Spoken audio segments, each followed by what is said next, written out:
चलो topic number है 7.6 कोणीय वेग और रेखीय वेग वच्चेनो संबंध। तो चालो चाक गतिनी प्रस्तावना भणी गया। हवे आपणे आगळ मुख्य टॉपिको आपणे शरू करीए छीए। तो चाक गतिमां आपणे धीमे धीमे पापा पगली करता जईए।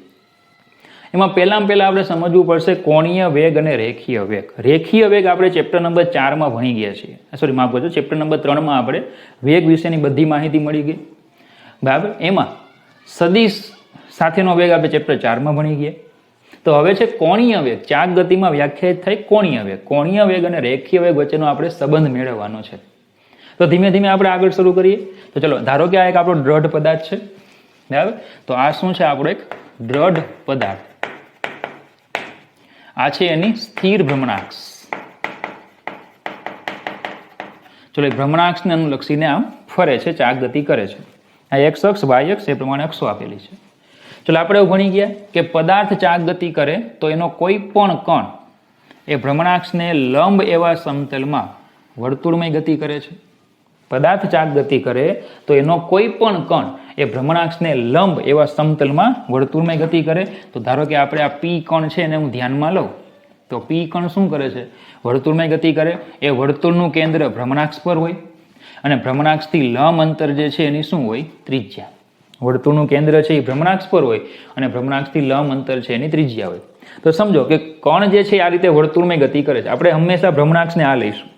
तो कण आ रीते वर्तुळमय गति करे तो आ बिंदु आगळ पहोंचे, आ बिंदु आगळ, आ बिंदु आगळ, तो एनो रेखीय वेग कई दिशामां होय? तो आपणे भणी गया छे कि कण वर्तुळमय गति करे तो एनो रेखीय वेग स्पर्शकनी दिशामां होय। तो चलो आ रीते आम गति करतो होय तो ज्यारे अहींया पहोंचशे त्यारे रेखीय वेग आम हशे अंदर तरफ स्पर्शकनी दिशामां। तो हूँ एने आम दर्शावुं छुं, अहीं वेक्टर वी अने स्पष्ट लखुं छुं के अंदर तरफ छे। कई दिशामां? आम अंदर तरफ। बोलजो खबर पड़े। एनो वेग जे छे ई स्पर्शकनी दिशामां होय એટલે કે अंदर तरफ होय। जो आ बाजू होय तो बहार तरफ होय आम, कारण के आम गति थाय तो अहींया अंदर होय तो अहींया बहार आवशे। चलो आटલું क्लियर थई गयुं, बराबर। जेड अक्ष छे आपणी शुं छे? स्थिर भ्रमणाक्ष छे, एने अनुलक्षीने आखी गति थाय छे, बराबर। चालो तो पहेलामां पहेला तो आपणे शब्द व्याख्यायित करशुं कोणीय स्थानांतर। कारण के संबंध मेळवવાનો छे पण ई डायरेक्ट संबंध नहीं मळवानो। કેટલીક भौतिक राशिओ आपणे पहेला व्याख्यायित करवानी छे। पहेલું छे कोणीय स्थानांतर। कोणीय स्थानांतर शुं छे? तो के समझो, धारो के कोई टी समये कण छे, पी कण अहींया छे, अथवा तो धारो के कोई टी समय आपणो कण जे छे ए पी बिंदु आगळ जे छे ए जे ते स्थाने अहींया छे। आ टी समयनुं स्थान छे। त्याथी ते गति करीने टी प्लस डेल्टा टी समय धारो के पी डेश आगळ पहोंचे छे। पी डेश आगळ क्यारे पहोंचे? टी प्लस डेल्टा टी समय। टी समय पी आगळ छे अने टी प्लस डेल्टा टी समय क्यां पहोंचे छे? पी डेश आगळ पहोंचे छे। तो आ जे खूणो बनावे आटलो, ए खूणाने जो हूँ डेल्टा थीटा कही दઉં तो ए खूणाने कहेवाय एनुं कोणीय स्थानांतर। जोजो टी समये क्यां छे? ते पी आगळ छे।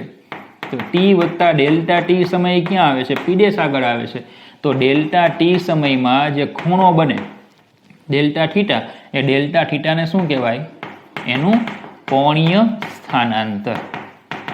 डेल्टा थीटा ने कहेवाय कोणीय स्थानांतर, बराबर। जो आ रीते कोई टी समय धारो के कण अहींया छे त्यांथी गति करीने टी डेश समय धारो के अहींया पहोंचे छे तो आ बंने वच्चे जे खूणो बन्यो अहींयाथी अहींया आवे त्यारे जे खूणो बने ए खूणाने शुं कहेवामां आवे? कोणीय स्थानांतर। चलो एनो एसआई एकम लईए तो खूणो ज छे। खूणानो एसआई एकम शुं आवशे? रेडियन। ज्यारे व्यवहारु एकम एनो व्यवहारु एकम छे परिभ्रमण। कारण के पदार्थ चाक गति करतो होय तो खूणो गोतवो बहु मुश्केल होय। दाखला तरीके पंखो फरे छे, पंखो फरे छे, तमारे कोणीय स्थानांतर गोतवुं छे तो पंखो तो फरतो होय तो एक धारो के तमे तो खाली 2 થી 5 सेकंड खाली लई लो तमे तो पण केटला बधा परिभ्रमण थई जाय, बराबर। એટલા માટે રેડિયનની જગ્યાએ શું વ્યાખ્યાયિત કરવામાં આવે? પરિભ્રમણ। અને એક પરિભ્રમણ એટલે ખૂણો થાય 2π રેડિયન। તો તમારે વ્યવહારુ એકમ છે પરિભ્રમણ। ઘણી વખત દાખલામાં પરિભ્રમણ એકમ આપ્યો હશે પણ આપણે ગણતરી કરતી વખતે એકમ રેડિયન હોવો જોઈએ। તો પરિભ્રમણને રેડિયનમાં ફેરવવાના તો 2π વડે ગુણવાનું। ચલો ક્લિયર થઈ ગયું। તો આ થઈ ગયું શું? એનું કોણીય સ્થાનાંતર, बराबर। चलो तो बीजू पहला व्याख्यायित करिए सरेराश कोणीय वेग। જેની સંજ્ઞા છે ઓમેગા, સરેરાશ છે એટલે ઉપર બાર મૂકી દઈએ અને એ સદિશ રાશિ છે તો ઉપર તીર કરી દઈએ. સરેરાશ કોણીય વેગ. હવે ચલો કોણીય વેગ તમે ભણી ગયા, સોરી માફ કરજો, વેગ તમે ભણી ગયા સરેરાશ વેગ. સરેરાશ વેગ તમે શું કહેતા? સરેરાશ વેગ એટલે સ્થાનાંતરના છેદમાં સમયગાળો. તો પછી સરેરાશ કોણીય વેગ, સરેરાશ કોણીય વેગ ઇક્વલ ટુ કોણીય સ્થાનાંતર. શું લેવાનું? કોણીય સ્થાનાંતર ના છેદમાં સમયગાળો. સરેરાશ કોણીય વેગ એટલે કોણીય સ્થાનાંતર છેદમાં સમયગાળો. તો પછી સરેરાશ કોણીય વેગ ઓમેગા બાર ઉપર તીર, વેક્ટર સરેરાશ કોણીય વેગ એટલે vector average omega equal to delta theta કોણીય સ્થાનાંતર ડેલ્ટા ટી સમય. તો આ થઈ ગયો સરેરાશ કોણીય વેગ. બરાબર. ચલો આનો આપણે એસા એકમ લઈએ. તો કોણીય સ્થાનાંતરનો એકમ રેડિયન અને સમયગાળાનો એકમ સેકન્ડ. તો એસા એકમ આવશે રેડિયન સેકન્ડ ઇન્વર્સ. વ્યવહારુ એકમ રેડિયનની જગ્યાએ પરિભ્રમણ, પરિભ્રમણ સેકન્ડ ઇન્વર્સ. બરાબર. ઘણી વખત આને આરપીએમ એકમ પણ લેવામાં આવે, રોટેશન પર મિનિટ, પરિભ્રમણ પર મિનિટ. આ પરિભ્રમણ પર સેકન્ડ છે, આરપીએમ રોટેશન પર મિનિટ. બરાબર. અથવા ઘણી વખત રિવોલ્યુશન, આરઈવી, આરઈવી પણ હોય છે, રિવોલ્યુશન એટલે પણ શું કહેવાય? પરિભ્રમણ. રિવોલ્યુશન પર સેકન્ડ અથવા તો રિવોલ્યુશન પર બરાબર મિનિટ. આરપીએમમાં તો આખું આવી ગયું રોટેશન પર મિનિટ, કારણ કે જે આપણી મોટર હોય એમાં આરપીએમ હોય. મોટર જે છે આપણે ઘરે જે પાણી ચડાવવાની મોટર હોય એમાં આરપીએમ હોય કે આને 1 મિનિટમાં કેટલા પરિભ્રમણ થાય એમ. બરાબર. તો ચલો આપણે આરપીએમ ઘણી વખત આપ્યું હોય અથવા રિવોલ્યુશન પરિભ્રમણ આપેલું હોય તો સાથે સેકન્ડ કે મિનિટ હશે. એ કોઈ પણ એકમ હોય ને શું કરવું પડશે? રેડિયન સેકન્ડ ઇન્વર્સમાં ફેરવવા પડે. એના માટે શું કરવાનું હોય? પરિભ્રમણને ફેરવવાના, 2π વડે ગુણવાના. રોટેશન પર મિનિટ હોય, મિનિટ હોય તો 60 વડે ભાગવાના, એટલે શું થઈ જાય? તે સેકન્ડમાં ફરી જાય. ઓકે. ચલો આ થઈ ગયો સરેરાશ કોણીય વેગ. ચલો નેક્સ્ટ પોઈન્ટ છે નંબર 3, તત્કાલીન કોણીય વેગ વેક્ટર ઓમેગા. ચલો તત્કાલીન કોણીય વેગ. હવે સરેરાશ વેગ પરથી તત્કાલીન કઈ રીતે મળે? તો આપણે ભણી ગયા છીએ ચેપ્ટર 3માં કે જે સરેરાશ કોણીય વેગ છે એમાં જો આપણે limit delta T tends to 0 લઈ લઈએ, સરેરાશ કોણીય વેગ જે આપણે માપીએ છીએ એમાં જો limit delta T tends to 0 લઈ લઈએ તો આપને શું મળશે? તત્કાલીન કોણીય વેગ. તો તત્કાલીન કોણીય વેગ vector omega equal to limit delta T tends to 0 delta theta by delta T. તો આવશે વેક્ટર ઓમેગા ઇક્વલ ટુ, માફ કરજો અહીંયા મારી જરા ભૂલ થાય છે, ખરેખર અહીંયા વેક્ટર લખાય નહીં, ખાલી બાર લખાય, કારણ કે આ અદિશ રાશિ છે, કોણીય સ્થાનાંતર અદિશ છે એટલે અહીંયા તીર ન કરાય તો આને તીર ન કરાય. ઓકે. હા, કોણીય વેગ સદિશ છે પણ આપણે હમણાં એની દિશાની ચર્ચા કરીએ. બરાબર. ચાલો તો આ થઈ જશે ઓમેગા ઇક્વલ ટુ, ચલો આ સૂક્ષ્મ ફેરફાર થઈ જશે. સૂક્ષ્મ ફેરફાર એટલે ડી થીટા બાય ડીટી. તો omega D theta by DT. બરાબર. તો આ થઈ ગયો તત્કાલીન કોણીય વેગ. ઓકે. ચલો નંબર 4 લઈએ કે રેખીય વેગ અને કોણીય વેગ વચ્ચેનો અદિશ સંબંધ. જોજો પહેલા આપણે અદિશ સંબંધની ચર્ચા કરીએ. રેખીય વેગ અને કોણીય વેગ વચ્ચેનો અદિશ, અદિશ એટલે ખાલી મૂલ્યનો સંબંધ. રેખીય વેગ એટલે v, કોણીય વેગ એટલે ઓમેગા. તો આમની વચ્ચેનો આપણે કયો સંબંધ જોઈએ છે? ખાલી મૂલ્યનો. તો એ સંબંધ આપણે ચેપ્ટર નંબર 4માં નિયમિત વર્તુળમય ગતિમાં ભણી ગયા છીએ, v equal to R omega. બોલો ભણી ગયા છીએ કે નહીં? ચેપ્ટર 4માં નિયમિત વર્તુળમય ગતિ હતી એમાં આપણે આવો સંબંધ ભણી ગયા છીએ, v equal to R omega. તો એ સીધું લઈ લેવાનું છે. તો જ્યાં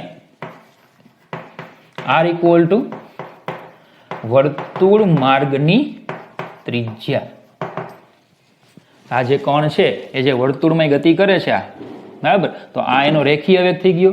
ઓમેગાની દિશાની હમણાં આપણે ચર્ચા કરીએ, અને આર એટલે જે આ વર્તુળ માર્ગે ગતિ કરે છે એની ત્રિજ્યા. બોલો ખબર પડે? બરાબર. ચલો આટલું ક્લિયર થઈ ગયું. રેખીય વેગ અને કોણીય વેગ વચ્ચેનો અદિશ સંબંધ v બરાબર આર ઓમેગા આવે. બોલો ખબર પડી? બરાબર. ચાલો હવે ચલો આ સૂત્રને દ્રઢ પદાર્થના બધા કણો માટે લાગુ પાડી શકાય છે. કારણ કે v બરાબર આર ઓમેગા એટલે આપણે એક કણ માટે લીધું. હવે દ્રઢ પદાર્થમાં તો આવા ઘણા બધા કણો હોય, તો આ જ સૂત્ર એ બધા કણો માટે તમે લાગુ પાડી શકો છો.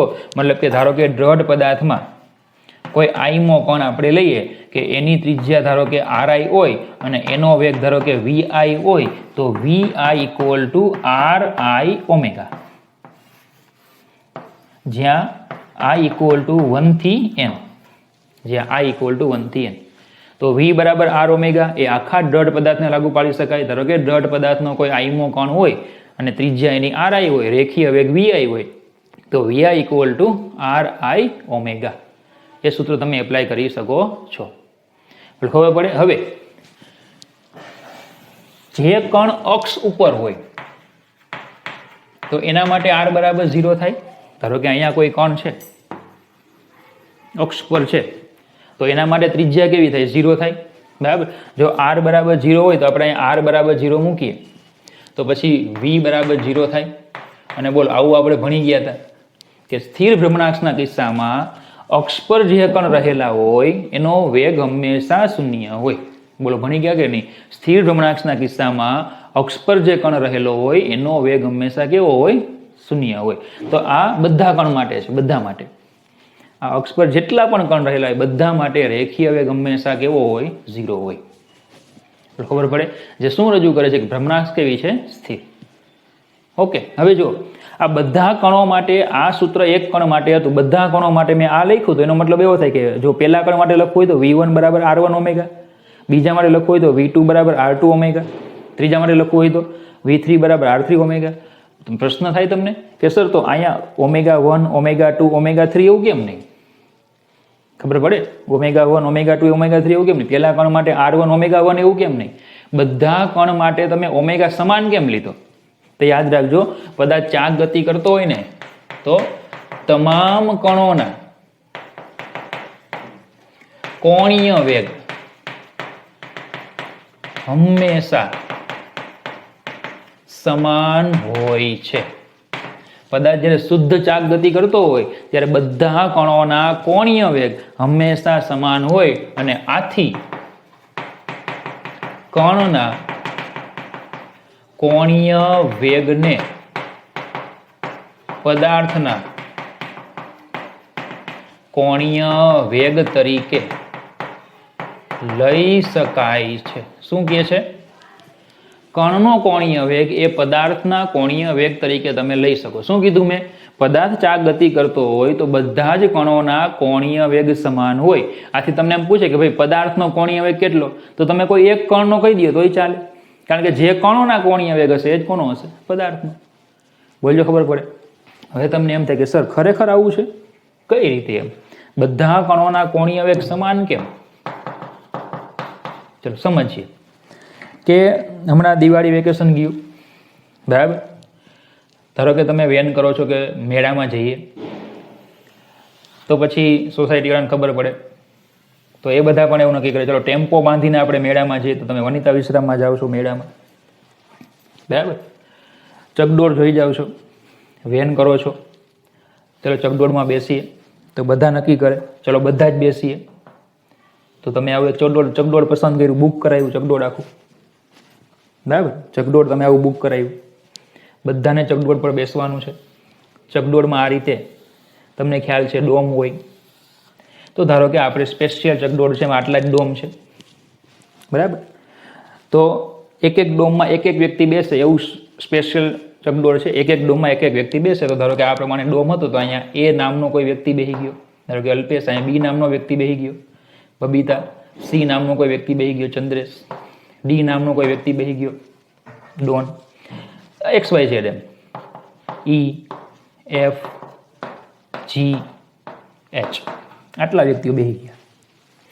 હવે બીજા રિહાણા કે અમે રહી ગયા, આમ નો હાલે, બેસશું તો બધા સાથે. તો પછી એ બીજા બધા વ્યક્તિ એવું નક્કી કર્યું, જોજો, બીજા બધા વ્યક્તિ એવું નક્કી કર્યું કે આપણે અહીંયા વચ્ચે વચ્ચે ટીંગાવું. શું? અહીંયા વચ્ચે વચ્ચે આપણે ટીંગાઈ જશું, બેસશું બધા સાથે જ. તો અહીંયા આઈ, જે, કે, એલ, એમ, એન, ઓ, પી, બધા વ્યક્તિઓ આવી ગયા. ક્લિયર આટલું? હવે ચકડોળ જે છે એ 45 ના ખૂણે ફરે. જોજો, 45 ના ખૂણે ફરે. 45 ના ખૂણે ફરે. આ બધા ખૂણાઓ સરખા છે, યાદ રાખજો. બરાબર? 45 ના ખૂણે ફરે તો એ છે એ બોલો બી ના સ્થાને આવી જાય, એટલે કે અહીંયા એ આવી જાય તો બી અહીંયા આવે.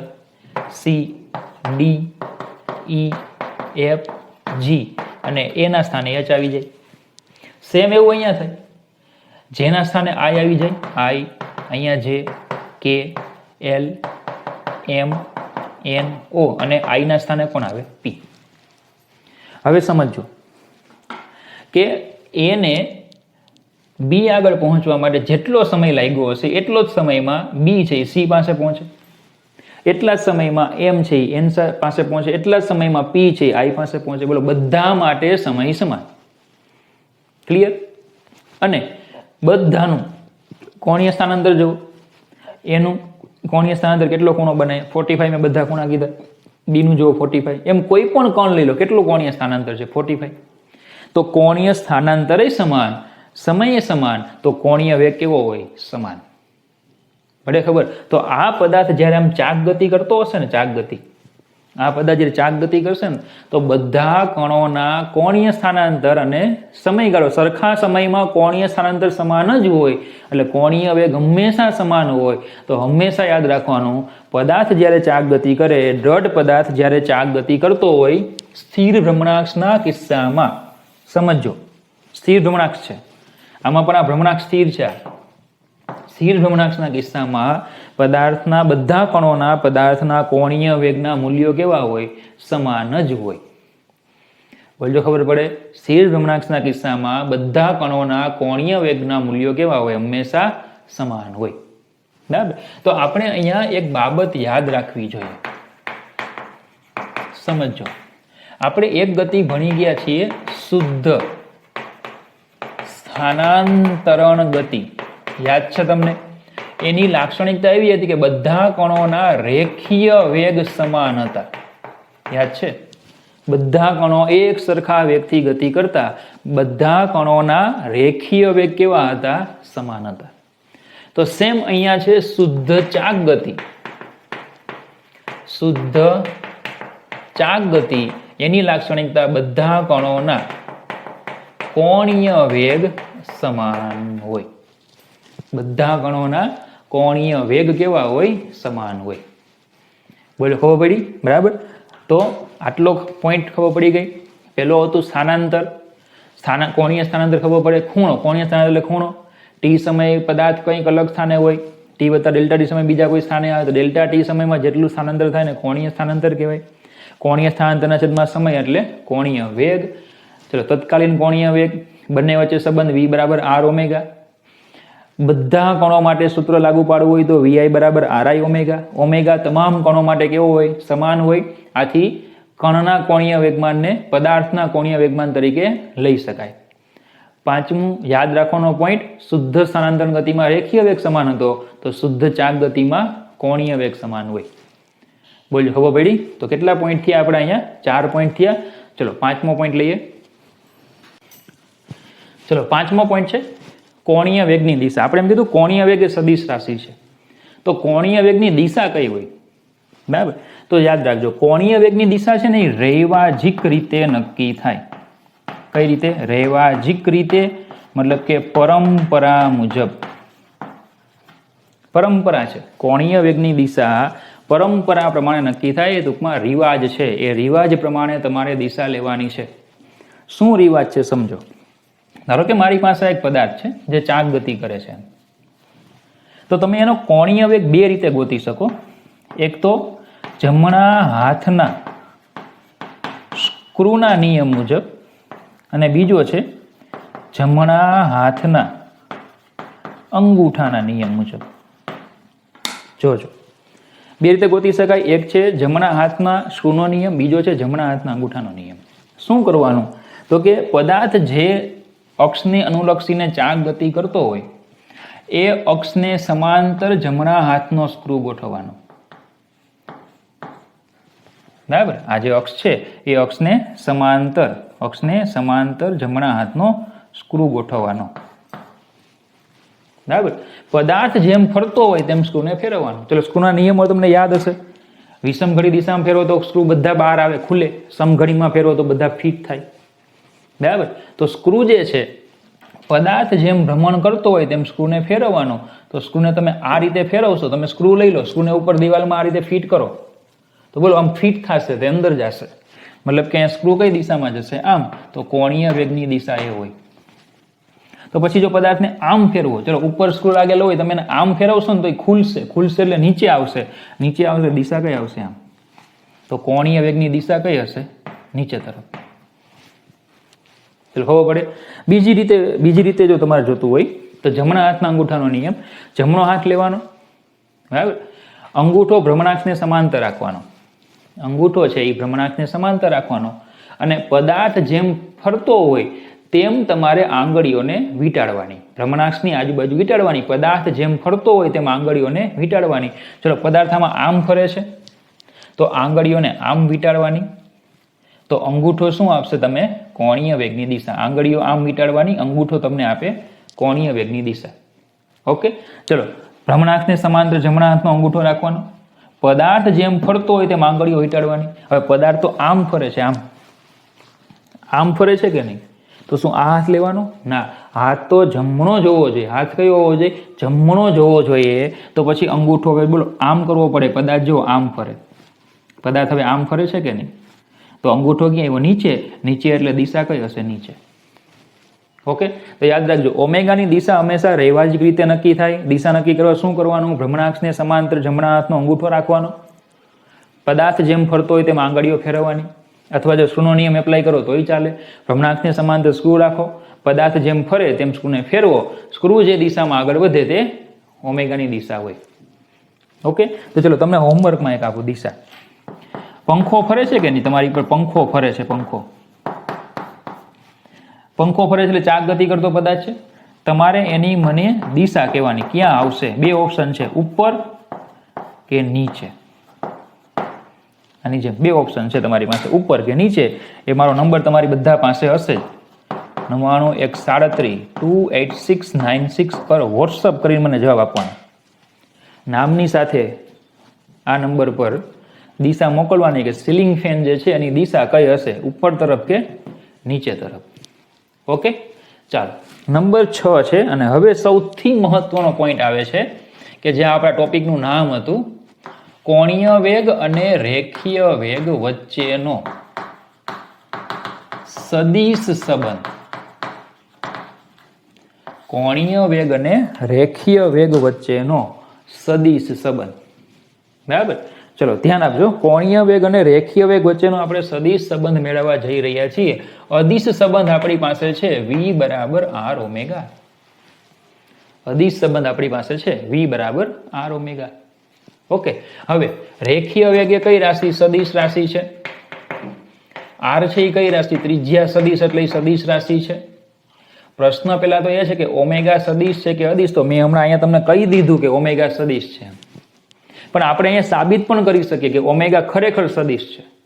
જો કઈ રીતે સાબિત થાય? તો કે જો આમાં v અને r એક જ દિશામાં જો હોય તો ઓમેગા છે એ અદિશ હોય. અને જો v અને r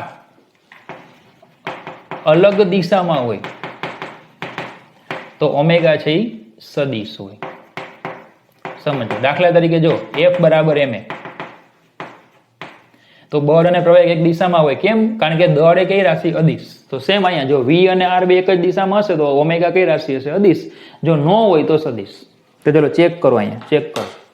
v અને r કઈ દિશામાં? ચેક કરો. v બોલો અંદર તરફ છે અને ત્રિજ્યા સદિશ બોલો આમ છે. તો ત્રિજ્યા સદિશ આમ અને v અંદર, બંને કઈ દિશામાં છે? વિરુદ્ધ દિશા, સોરી માફ કરજો, અલગ અલગ દિશાઓમાં છે. અલગ અલગ દિશામાં છે એટલે ફાઇનલ શું થાય? ઓમેગા કઈ રાશિ? સદિશ. કઈ રાશિ થાય? સદિશ.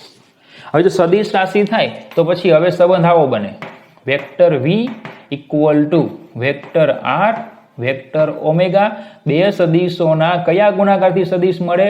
તો કે અહીંયા આવશે ક્રોસ ગુણાકાર. તો પછી હવે બે સૂત્રો બને કે વેક્ટર વી બરાબર વેક્ટર આર ક્રોસ ઓમેગા આવશે કે વેક્ટર વી બરાબર વેક્ટર ઓમેગા ક્રોસ આર આવે. વેક્ટર વી બરાબર આર ક્રોસ ઓમેગા આવશે કે વેક્ટર વી બરાબર ઓમેગા ક્રોસ આર? આ બેમાંથી કયું સૂત્ર આવશે? તો એ નક્કી થાય દિશા ઉપરથી. બોલો, વેક્ટર વી ની દિશા કઈ છે? સ્પર્શકની દિશામાં છે આકૃતિમાં, જેને મેં લખ્યું છે ત્યાં જો અંદર તરફ. અમારે એ ચેક કરવું છે કે વેક્ટર આર ક્રોસ ઓમેગાની દિશા કઈ આવે. જોજો, આ આર છે, ઓમેગા બોલો સ્પર્શક ઓમેગા જે છે એ આ દિશામાં આવ્યો, કારણ કે આપણો પદાર્થ જે છે આ રીતે ચાક ગતિ કરે છે આમ. તો બોલો ઓમેગા છે આમ આવશે. જોજો, વેક્ટર આર આમ, ઓમેગા આમ, એટલે આ સમતલ બને. બોલો યાદ છે તમને? આર ક્રોસ ઓમેગા, એ ક્રોસ બી એટલે શું કરવાનું? આંગળીઓને એ થી બી ફેરવવાની. તો આ આર, આ ઓમેગા, તો આર ક્રોસ ઓમેગા કરો, આર ક્રોસ ઓમેગા કરો એટલે બોલો આ બહાર આવતી દિશા આવી કે નહીં? તો આની દિશા કઈ આવશે? સ્પર્શકની દિશામાં પણ બહાર તરફ. તો પછી ઓમેગા ક્રોસ આર ની દિશા કઈ આવે? સ્પર્શકની દિશામાં પણ અંદર તરફ. તો પછી આ પણ અંદર તરફ, આ પણ અંદર તરફ. તો એનો મતલબ કે ફાઇનલ સૂત્ર શું આવે? વેક્ટર વી બરાબર vector omega cross vector R. તો આ થઈ ગયો સદિશ સંબંધ, વેક્ટર વી બરાબર vector omega cross vector R. જો હું લેખક હોત ને તો મેં આવું કહીને થિયરી પૂરી કરી દીધી હોત કે આ રીતે મને સદિશ સંબંધ મળે. બરાબર, આ થિયરી પૂરી કરી દીધી હોત. સદિશ સંબંધ ગોતો તો મળી ગયો, V equal to omega cross R. પણ અફસોસ હું લેખક નથી. બરાબર, હું લેખક નથી એટલે હવે તમારે ટેક્સ્ટબુકની થિયરી આપણે સ્ટાર્ટ કરીએ. આ જ સંબંધ લાવીએ. પણ જોજો ટેક્સ્ટબુકના લેખકો કઈ રીતે સંબંધ લાવે છે. આજે આપણે આકૃતિ દોરી ને, હા એ આકૃતિ હું અહીંયા દોરું છું ફરી છે. ખાલી આપણે કોણને ધ્યાનમાં રાખીએ. આ ભ્રમણાક્ષ હતી, આ ઉગમ બિંદુઓ, અહીંયા આપણે કોણ લીધેલો પી, આનો સ્થાન સદિશ કહી દઉં છું હું આર, આ લંબ અંતર કહી દઉં છું આર લંબ, આ સી કેન્દ્ર, અને આનો રેખીય વેગ હતો વેક્ટર વી જે અંદર તરફ છે, અને આ છે વેક્ટર ઓમેગા. જોજો હમણાં આ આર ને ભૂલી જતો, આર એટલે ત્રિજ્યા લીધેલી કે નહીં, હમણાં એ કમ્પ્લીટલી ભૂલી જાવ, એકદમ ગજની બની જાવ, ગજની, તમને કશું યાદ નથી.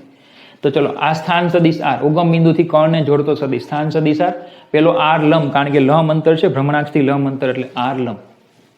બરાબર, એટલે કે સીપી, વેક્ટર સીપી એટલે આર લંબ થાય. વેક્ટર જે સીપી છે એ કેટલો થશે? વેક્ટર આર લંબ, અને વેક્ટર ઓપી છે એ થઈ ગયો વેક્ટર આર, સ્થાન સદિશ. ઓકે, ચાલો તો હવે આપણે લઈએ છીએ આમાં ઓમેગા ક્રોસ આર. શું કામ આવું લઈએ છીએ? તો એવું લેખકે આપણે કીધું જ નથી, પણ હવે તમને ખબર પડી ગઈ છે ઓમેગા ક્રોસ આર શું કામ લીધું, કારણ કે ખરેખર સૂત્ર આવું છે એટલે ખબર પડે. બરાબર, એટલે ઓમેગા ક્રોસ આર સીધું લેખકે લીધું. ઓમેગા ક્રોસ આર આપણે કરીએ તો ઓમેગા ક્રોસ આર એટલે બોલો ઓપી છે, વેક્ટર ઓપી, આ વેક્ટર ઓપી થાય. હવે સદિશના નિયમ પ્રમાણે વેક્ટર ઓપી, તો બોલો આ એક સદિશ, આ બીજો સદિશ, તો બોલો આનો પરિણામી થઈ જાય. સદિશના નિયમો યાદ છે, એક સદિશ દોરવાનો, એના શીર્ષ પર બીજા સદિશનું પૂછ રહે તેમ બીજો દોરવાનો, પહેલાનું પૂછ અને છેલ્લાનું શીર્ષને જોડતો સદિશ એમનો પરિણામી સદિશ હોય. તો આર બરાબર vector OC plus vector CP. Vector OP એટલે વેક્ટર થઈ જશે ઓસી પ્લસ વેક્ટર થઈ જશે સીપી. બોલજો, આ પદ છે ને, આ પદ છે ને ઐતિહાસિક પદ છે. ચેપ્ટર 7માં આ આકૃતિ અને આ પદ બહુ બધી વખત આવશે. ઇતિહાસ થઈ જાય, ઇતિહાસ. એટલે જોજો, omega cross R, omega cross OP, omega cross OP એટલે ઓસી વત્તા સીપી. ચલો આને કાઉન્સ છોડી દો એટલે આવું લખાય, omega cross OC plus omega cross CP, omega cross OC plus omega cross CP. Okay, ચલો હવે જોજો ઓમેગા ક્રોસ ઓસી. બોલો ઓમેગા આમ છે, ઓસી પણ આમ છે, બંને વચ્ચે ખૂણો કેટલો? 0. અહીંયા ઓમેગા અને ઓસી વચ્ચેનો જે ખૂણો થશે કેવો થશે? થીટા બરાબર 0. ક્રોસ ગુણાકાર છે એટલે સાઇન થીટા આવે, સાઇન 0 0 થાય એટલે બોલો આ તો નીકળી જાય. તો ફાઇનલી ઓમેગા ક્રોસ આર એટલે શું વધશે? Omega cross CP. ચલો સીપી એટલે આર લંબ છે તો ઓમેગા ક્રોસ આર લંબ. તો બોલજો જોજો ઓમેગા ક્રોસ આર અને અહીંયા છે ઓમેગા ક્રોસ આર લંબ. તો આપને શું માહિતી મળે કે જે આર છે ને એ જ ખરેખર આપણે શું લઈ લેવાના? આર લંબ. આર જે છે આ સૂત્રમાં આર છે એ ખરેખર આપણે શું લઈ લેવાના? આર લંબ. હવે જો એનો મતલબ શું થાય કે આપણે ખરેખર લખીએ ઓમેગા ક્રોસ આર. આર એટલે હંમેશા આ સ્થાન સદિશ હોય, પણ સ્થાન સદિશ પ્રમાણે ગણતરી કરો તો આ તો 0 થઈ જાય. તો અલ્ટિમેટ અહીંયા આર ની જગ્યાએ શું આવી જાય છે? આર લંબ. અને એટલા માટે આપણે આર એટલે છે ને ત્રિજ્યા સદિશ લઈ લેવાનો. આર લંબ ને એવું નહીં લેવાનું કે પછી આ પણ નહીં લેવાનું. આપણે ડાયરેક્ટ જ શું લઈ લેવાનું? આર લંબ. એ જ આર. ટૂંકમાં આને જ શું કહી દેવાનો? આર. ક્લિયર થાય તમને? શું ફરીથી જો આર લઈશું ને ખરેખર સૂત્રમાં આર લેવાનો હોય, સ્થાન સદિશ લેવાનો હોય, એ સાચી વાત છે. પણ આર લઈશું તો આપણી આ ગણતરી પ્રમાણે આ તો 0 થઈ જશે એટલે આર ની જગ્યાએ અલ્ટિમેટ આર લંબ આવી જશે. તો આપણે કામ કરીએ ને આને આર લંબ એવું નામ ન આપીએ અને આને જ આપણે આર કહી દેશું અને આ રીતે લખશું. અને હંમેશા યાદ રાખશું કે આ આર એટલે શું છે? ત્રિજ્યા સદિશ છે. શું છે? ત્રિજ્યા સદિશ. ઓકે, ચાલો હવે જો ઓમેગા ક્રોસ આર લંબ આવ્યું બરાબર, અથવા તો ઓમેગા ક્રોસ સીપી આવી ગયું. હવે હું ઓમેગા ક્રોસ સીપી જે છે એની હું દિશાની ચર્ચા કરું. ચલો એની દિશા તો કે નંબર 1, બે સદિશોના સદિશ ગુણાકારની દિશા એટલે એ બંનેને લંબ હોય. યાદ હશે તમને કે વેક્ટર એ ક્રોસ વેક્ટર બી બરાબર વેક્ટર સી હોય તો વેક્ટર સી છે એ એને પણ લંબ હોય અને વેક્ટર સી છે એ બી ને પણ લંબ હોય. કારણ કે આ એ હતો, આ બી હતો. આપણે એવું ભણી ગયા કે એ અને બી થી બનતા સમતલને લંબ, એટલે આમ આવતું કે નહીં? તો બોલો આ બંનેને લંબ હોય. આ રીતે જો દિશા આવે આ બેયને લંબ હોય. જો બરાબર, તો ઓમેગા ક્રોસ સીપી નો જે સદિશ મળશે નવો, એ સદિશ ઓમેગા અને સીપી બંનેને લંબ હોય છે. ઓમેગા અને સીપી એ બંનેને લંબ હોય. પડે ખબર? અને જો આપણે આકૃતિ પ્રમાણે ગણીએ તો ઓમેગા ક્રોસ સીપી તમે કરો, આ ઓમેગા આમ છે, સીપી આમ છે કે નહીં? તો ઓમેગા ક્રોસ સીપી કરો, કઈ દિશા આવશે? સ્પર્શકની દિશામાં અંદર તરફ. સ્પર્શકની દિશામાં એટલે કે અંદર તરફ છે બરાબર. અને વેક્ટર વી ની દિશા કઈ હતી? એ પણ સ્પર્શકની દિશામાં અને અંદર તરફ હતી. તો એનો મતલબ કે વેક્ટર વી એટલે જ શું થઈ જાય? Vector omega cross vector CP એટલે કે vector omega cross vector R લંબ. પણ આપણે હંમેશા લખશું વેક્ટર વી બરાબર ઓમેગા ક્રોસ આર અને યાદ રાખશું કે આર શું છે? ત્રિજ્યા સદિશ છે. પણ જોજો હજી તો ખાલી દિશા સમાન થઈ.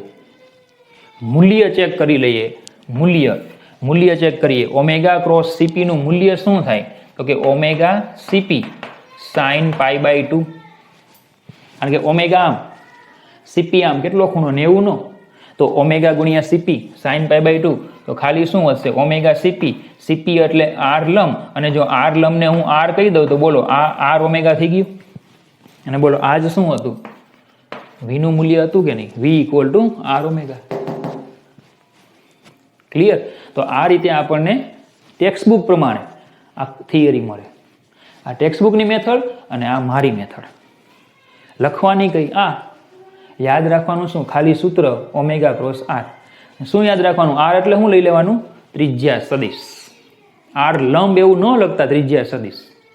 આ કન્સેપ્ટ યાદ રાખવાનો. બાકી જ્યારે લખવાનું થશે ને ત્યારે આપણે બધી જગ્યાએ આકૃતિ છે ને બહુ બધી વખત આવશે અને બધી વખતે હું આર લંબ કરીશ અને પછી સાબિત કરીશ કે આર લંબ એટલે જ આર. ક્લિયર આટલું?